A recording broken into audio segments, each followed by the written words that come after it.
All right, we are moving along here this morning, and we talked a little bit about this, get into this a little bit, about the idea of Jesus being there with them not fasting, but they would fast. Once again, a criticism of Jesus, criticism of his disciples. I think you see that repeatedly throughout Jesus' ministry. They continually were looking to pick at him, criticize him. Fasting had become very prominent by the time Jesus was on the earth. Fasting had become a sign of Judaism, and also Islam. Fasting is not, unique to Judaism necessarily or Christianity. The idea of denying oneself for God, and that had become a very traditional. We see that in the Gospels where the Pharisee, when he comes to pray, comes to the temple, he says, "I fast twice a week." You get an idea of how that becomes so prevalent. Jesus in the Sermon on the Mount, as we'll look at, said, when you fast, don't do as the Pharisees. Fasting had become really a big thing. But fasting biblically in the law, 1 day fast, Day of Atonement, only required fast under the law was the Day of Atonement. 1 day fast, sundown to sundown. That was the only required fast under the law.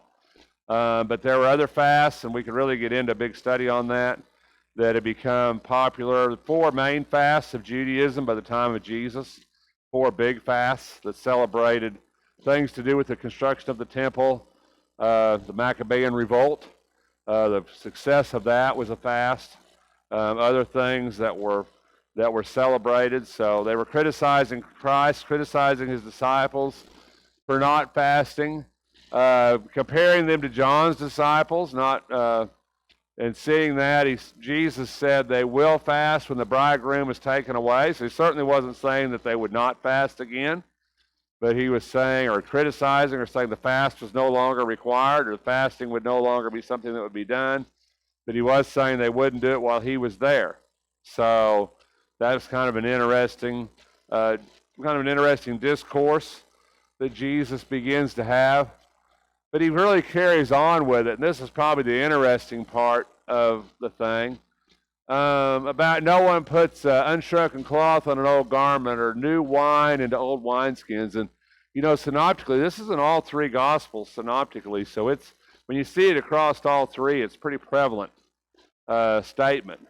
And so what's he mean by that? What's the comparison? He talks about fasting. They're not fasting. When the bridegroom goes away, they'll fast, and then now he really transitions that into the idea of sewing a patch on a new patch on an old garment. Of course, this is the days of cotton, right? And of course, you can't get away with that. Also, wine into old wineskins, new wine. Why don't you put new wine into old wineskins? What does wine do? Right, won't stretch out anymore. So what's that have to do with fasting, and why does Jesus bring this up? What's the point of the story? What's Jesus teaching? New covenant, partially. Yes, Sam?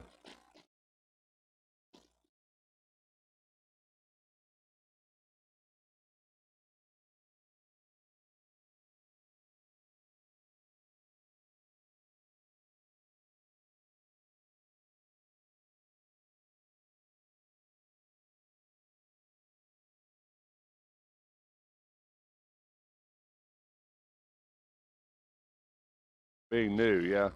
You can't keep the old and have the new, more or less, right? The old has to go away. But talking about the law, right? Fasting is a kind of a law thing. Jesus, he says it's going to be different. You can't fit me into the law, right? You can't fit me into this system.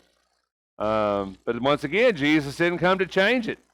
Isn't that what he said? He said, I come to fulfill it. He said, I didn't come to change it. I come to fulfill it. But yet here he's saying in that fulfillment, something new is going to take place. The law will be fulfilled. Something else has to take that place, You can't put that law, you're not going to be able to keep this law in this new system. Can't do it. Won't work. You can't fit it together. And yet they're going to try to fit it together, and they still try to fit it together, but you can't, because it's a different system. It's a different law. Grace is different than law. right? Mercy is different than law. You can't hold that law. And Jesus was trying to make that point to them that, no one after drinking old wine wishes for the new, for he says the old is good enough. Why does he say that? That's interesting. If you notice that, we're in Luke there. So if you notice that, new wine must be put in fresh wineskins. No one after drinking the old wine wishes for the new, so he says the old is good enough. Why does he say that? What does he mean by that? The old is good enough. Rooted in the law, right? In other words, the old is good enough. Don't try to change me. This has worked for centuries. This is going to work. Don't try to change it. So Jesus understands the opposition, and that's what he was talking about with the fasting. Now you don't want to change because you say, well, why would we change? The old is good enough. So we don't need to change because we're in that place. And then he's going to challenge us further by the Sabbath. The Sabbath is so sacred to Judaism. What is the Sabbath exactly? When does it start? When does it stop?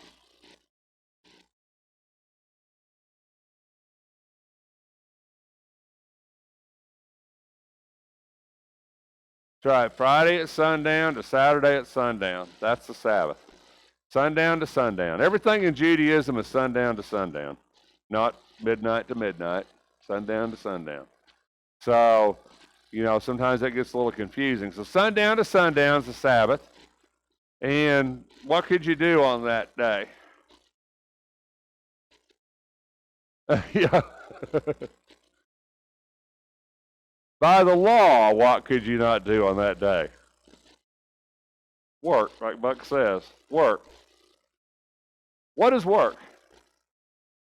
If I ask everybody in here that question, every one of you would probably pretty well give me a different answer, wouldn't you? What is work? Define it for me. What technically is work? Does that mean breaking a sweat? Does that mean taking a walk? Does that mean something you get paid for? Does that mean working for an employer? Does that mean, what is work? Right? Huh? Makes you tired. Well, that's an issue. God says you can't work. Well, if you like to garden, then I guess going out and working in your garden all day, see, I just used that word, right? I guess going all day and playing in your garden, right? I mean, that might not be work to you. It'd be work to me, right? Taking a walk in the park, maybe that's something you might enjoy. That might not seem like work to you, but taking a long walk kind of seems like work to me, right? So, you have to, so how do you define work? Well, that became an issue. How do you do it? So they decided they would define work. What is work? What exactly is work?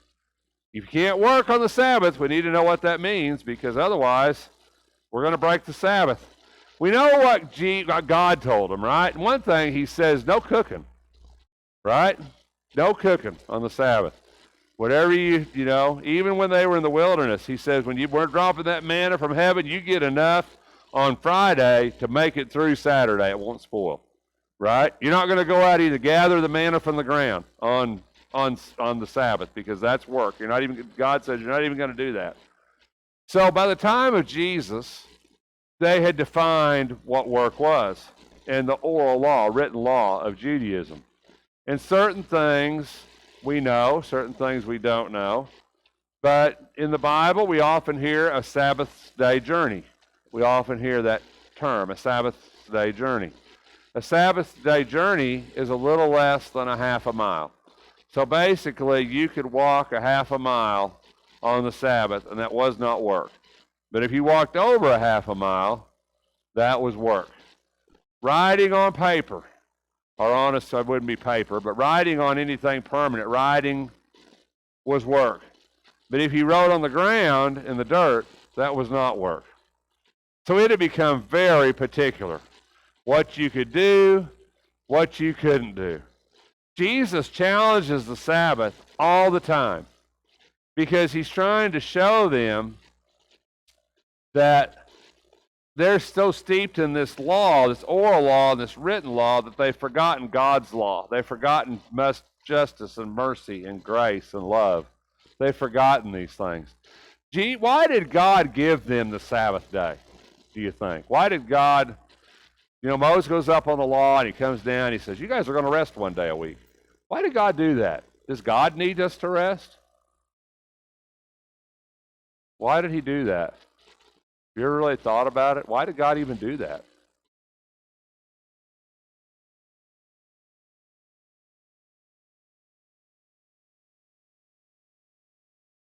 Yeah, I think it was a lot of that. Worship, mind directed towards God, a day to think about God, not to think about everything else.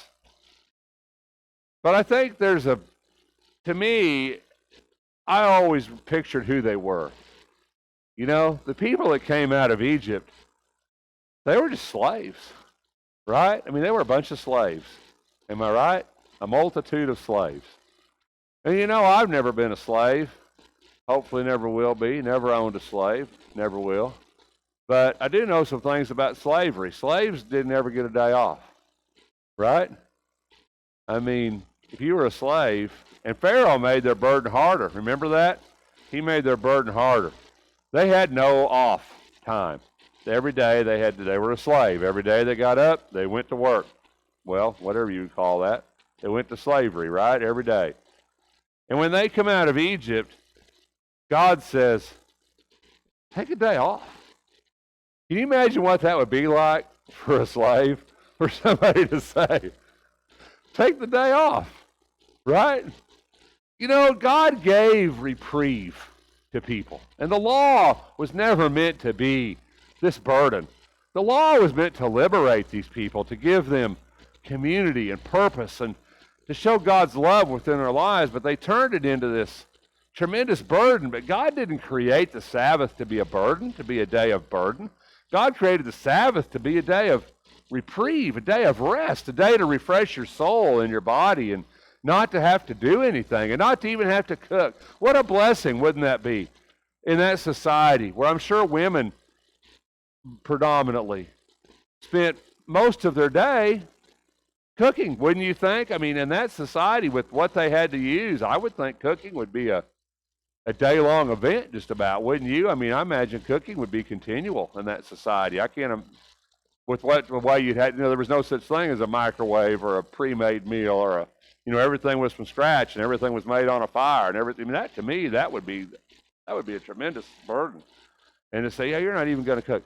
I think, this is kind of off subject, but me and my sister, when she was alive, we often would talk about Bible things.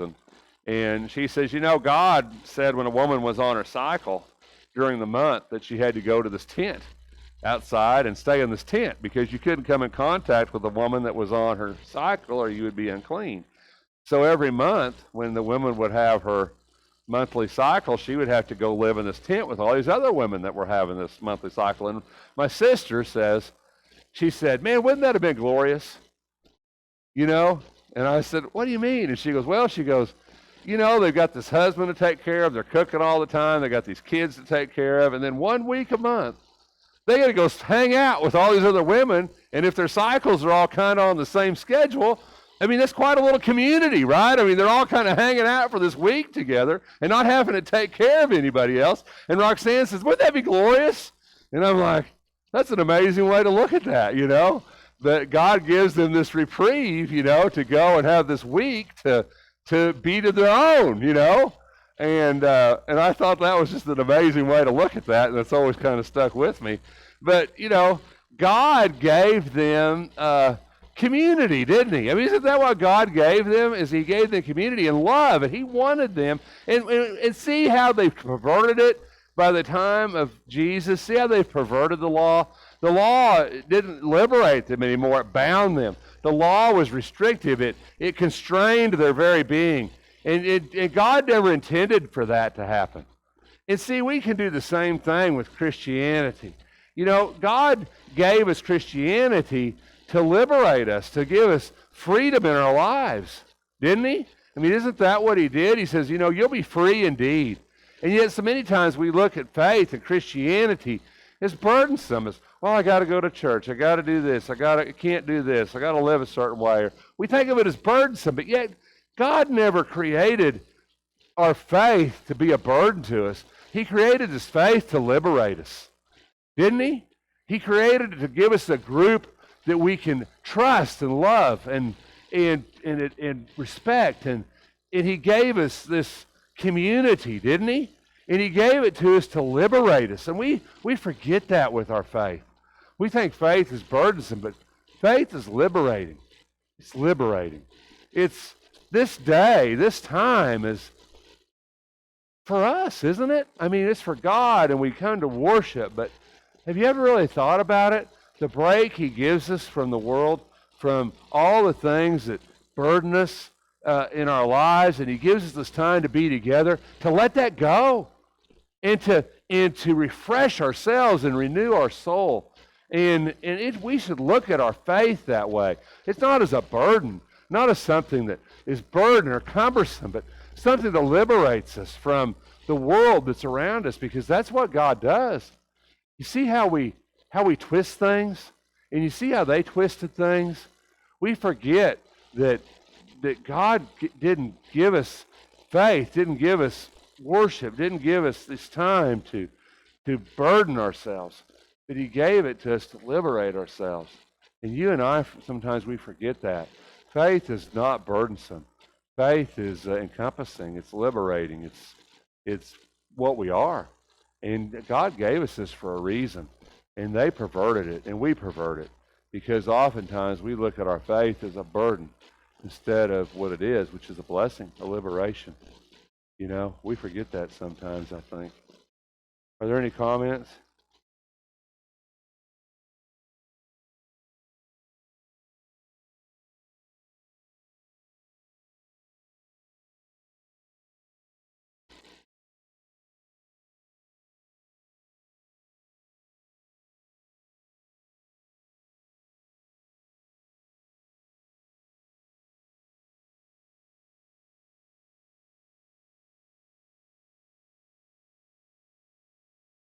Absolutely.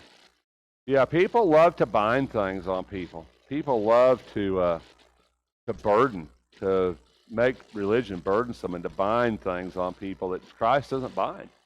You know, we really have to be careful with faith and how we handle it and the intent of what Christ was on this and what he gave to us and what he gave to them. And yet, so many of the times, and at this point, Jesus is going to challenge one of the tenets of their faith that have become so burdensome for them, the Sabbath, so burdensome for them. And he went to the grain fields and picked grain, and we're eating the grain. Some of the Pharisees said, why do you do what's lawful on the Sabbath? Is it not lawful to eat on the Sabbath? Do you all know, is that lawful? What can you not do with food on the Sabbath? Can't cook. What God said. Can't cook it. There's nothing unlawful about eating. What did God say when they were in the wilderness? Gather up enough manna so you can eat on the Sabbath. Eating's not work. Aren't we glad? Praise the Lord.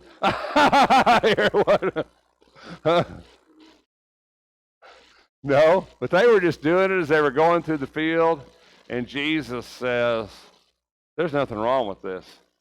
Not breaking the law. It's not lawful. By whose law? God's law, man's law, right? Man's law. It's not lawful. But they had so bound that on people by the time of Jesus that there was no distinction left anymore.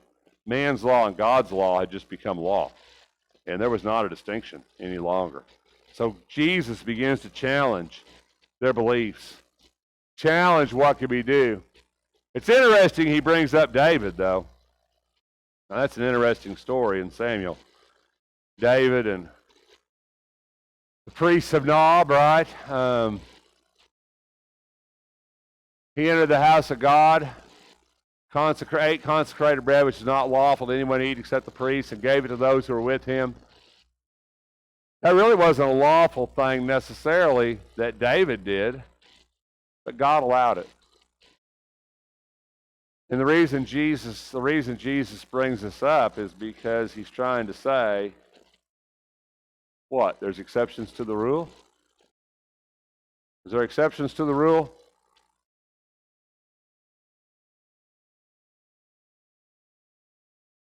Right.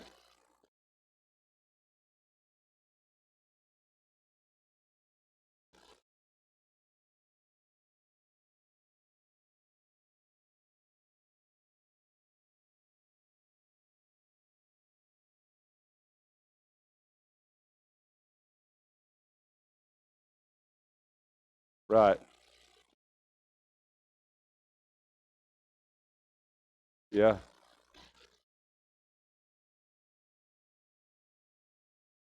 Right.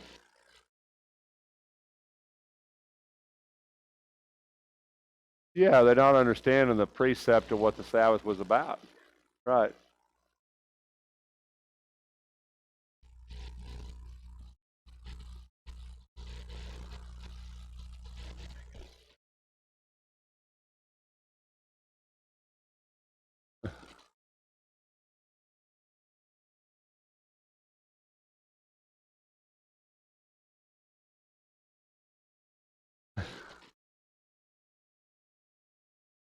Yeah.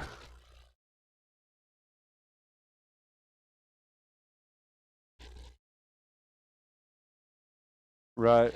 Yeah.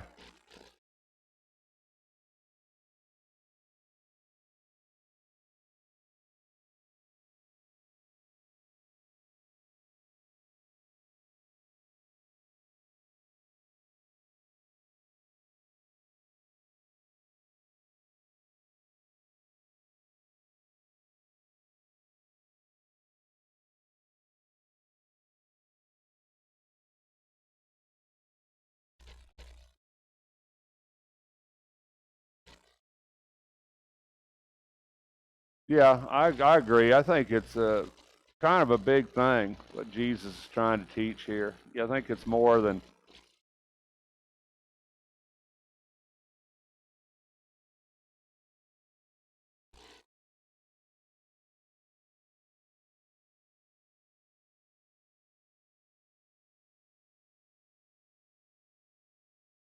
I would say. Yeah.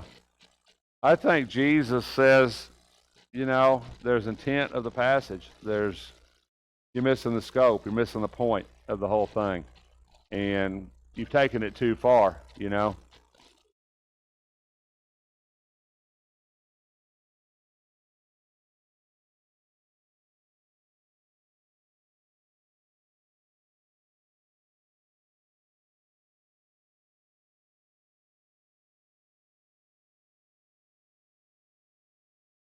Yeah.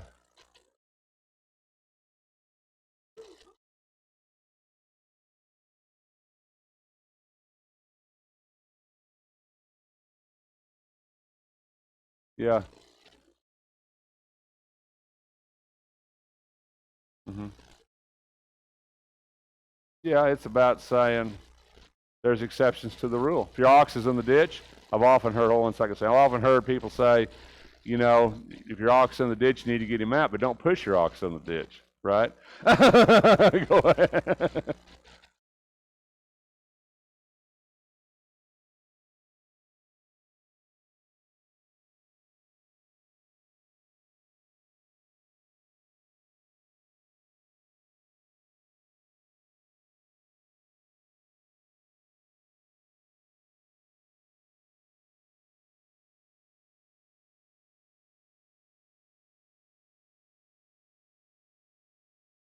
Yeah, well, I think that's what you say. It's a bigger scope. It's a point of, like I said, faith had it becomes so burdensome to them, and here he's saying, yeah, there's exceptions to things, right? There's exceptions to to to faith. There's a bigger picture here. God didn't create us to suffer. He didn't create us he if you're hungry, then make the exception, right? It's okay. And I think there's big lessons here. And Jesus is trying to really stretch their idea. And Jesus said the Sabbath, and here he kind of says it, right? The Sabbath was made for man.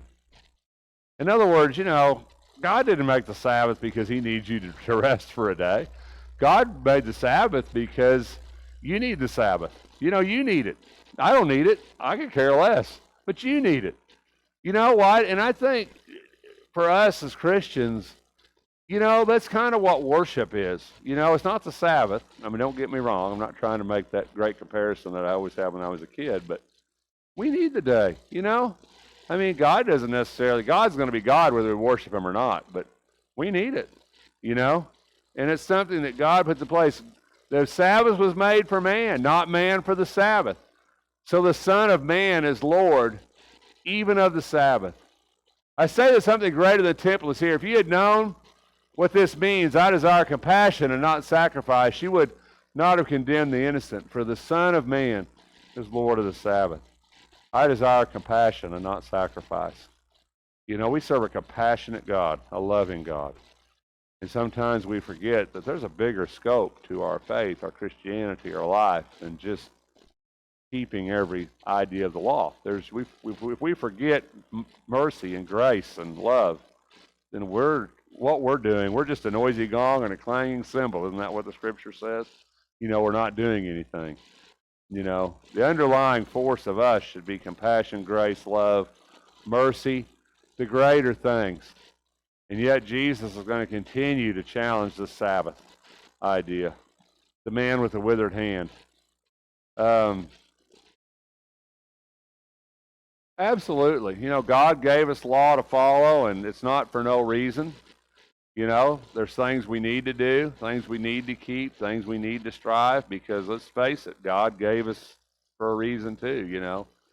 But there has to be a balance within our faith. And you know, I think we really need to be careful. The Pharisees and the scribes and the Sadducees, they bound a lot of things on people that weren't really in God's law. They bound a lot of stuff upon them and said, if you don't do this or if you do this, we can't be those people, right? We bind what God binds. Yes.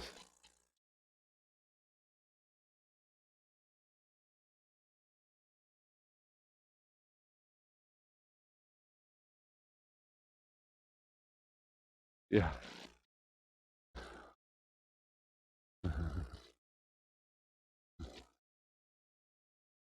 Yeah, well, yeah, we do God's command. God doesn't command us to police the world necessarily. He commands us to love the world, and you know, some judgments are not ours, so to make. So there's a lot of lessons in faith. And he went into a synagogue. A man was there whose hand was withered. They questioned, "Is it lawful to heal on the Sabbath?" So they might accuse him. They were watching him, Mark says, to see if he would heal on the Sabbath. It's another trick. He's stepping right into it, right? Um, Over and over again. Yeah, purposefully stepping into it. He doesn't have, and he asks them a question. He says, is it lawful to do good or do harm on the Sabbath, to save a life or to kill? There's no good answer for that. What man is there among you, if he has a sheep, and if it falls into a pit on the Sabbath, will not take hold of it and lift it out? How much more valuable then is a man than a sheep? So then it is lawful to do good on the Sabbath. Exception to the rule or within the rule, right? Within the rule, you know? Yeah, step forward, come forward. It's so funny to me in these stories. I don't know if you ever get the irony of these things, but it's so funny to me how they're so worried about catching Jesus that they can't rejoice when this guy's hand. I mean, to me, if he makes his hand not withered in front of me, the last thing I'm worried about is whether or not it's the Sabbath. I mean, that's the last thing on my mind, right? I mean, these are such tremendous miracles, and it tells you the hardness of their heart, doesn't it? I mean, I can't imagine that going on and just not being awestruck and be like, I really don't care what day it is. Oh, it's just amazing to be able to even be in the witness and to see this would be just so amazing. How would you even, it just shows you the hardness of their heart. Yeah. Yeah, well, for a large extent, it will destroy their livelihood. To an extent, maybe. But, well, yeah, temple's going to be destroyed anyway in a few years. It's not going to make any difference. Yeah, yeah,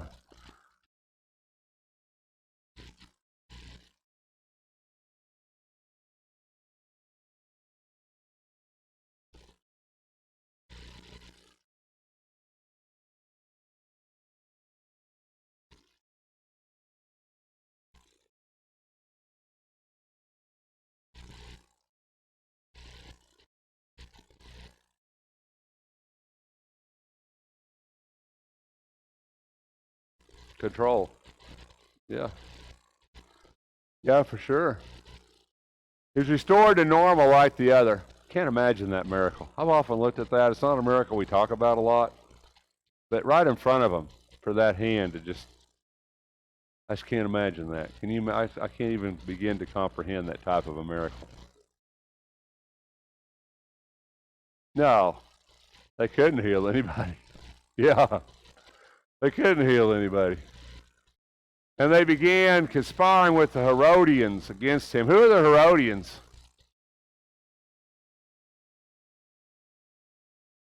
Well, they're actually be Romans, Herods. Yeah, followers of Herod, which they hate the Romans. But at this point, they're beginning to hate Jesus more. And as the old saying goes, right? If you're an enemy of my enemy, you're my friend, right? Or something like that. Is that how that goes? Right, so at this time, yeah, they were definitely, well, I think they were trying to make it that way, make it an opposition. So, of course, with these miracles, the multitudes are growing, the crowds are growing, the followings are growing. People are showing up. He withdrew, he healed them all, it says, warned them not to tell who he was. My servant whom I have chosen, my beloved in whom my soul is well pleased, I'll put my spirit upon him, and he shall proclaim justice.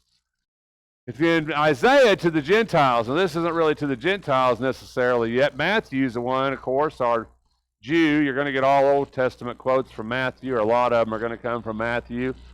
Jesus withdrew to the sea, a great multitude, Jerusalem, from Idumea, beyond the Jordan, Tyre side, a great number of people heard he was doing. He told his disciples that a boat should stand ready for him because of the crowd, so they would not crowd him, for he had healed many, with the result that all those who had afflictions pressed around him in order to touch him.